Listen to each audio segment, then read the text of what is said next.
All right, hello. So in my presentation, I have decided to analyze images. And so I will start with the theory and then I'll go over the two data sources. So to begin with, the thing that I really liked about Said was these three different explanations for Orientalism.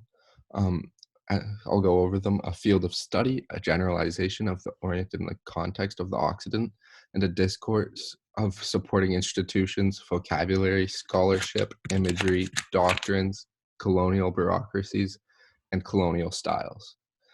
And for me, that just represents a very broad overview that allows us as the Occident to continue to analyze ourselves and the Orient. And then to go over why I chose the images I did, I kind of have a few criteria. To begin with, I wanted two very distinctly different images. I thought that that would be important to fully represent as much of Tibet as I could.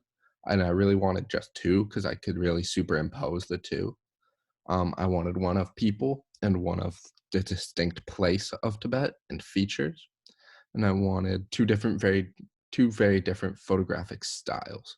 I wanted different techniques, different backgrounds, different colors. And yeah, that's basically what made me choose the two pictures that I chose.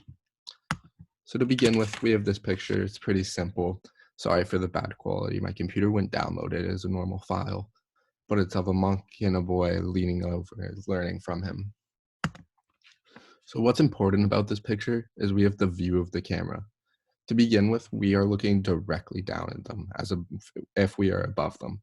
Now, this is a very Orientalist view. It's like we, the Westerners, are studying what they are doing. And it's kind of ironic because the boy is also studying from the monk. In addition, it's the view of the camera looking down. It's almost like we are above them, both in social worlds and in reality in the view of the camera. It also shows the importance of religion in Tibet, something that I really wanted to get across. In both of the novels that were written by people who were living in Tibet, we experienced the importance of religion and how big a role it played in everyday society in Tibet. In addition, we can't see the subjects' faces, again, showing the Orientalist views, um, showing that the Occident is above them and that they are a subject rather than a person. Next, we have this picture of the ox, and there's a few distinct details in this picture which really caught my eye once I began to analyze it. So to begin with, I really wanted to represent the land of Tibet and how deep of a connection the people there have to it. As we saw in the Nomad movie, there is an indescribable tie to the land that can be found in very few places in the world today. So another thing that shows this, other than the animal and obviously the whole environment, including the background, is the view of the camera. The camera is taken from pretty much ground level. It shows a connection to the land, and it's completely looking up at the ox as if to show reliance on it. In addition, it shows Orientalist views by showing that they are still primitive, um, in primitive quotes, as there is just an ox and no people. They rely on the ox to travel. He does have little pegs right here for riding, suggesting there may not be a car. And then also the emptiness of the landscape. However, we can connect this photo to more recent development as well. If you look in this bottom left corner right here of the photo, oh, sorry, right here, you'll see a road. And that's something that most definitely would not have existed if it had just continued to be a nomadic lifestyle of Tibet.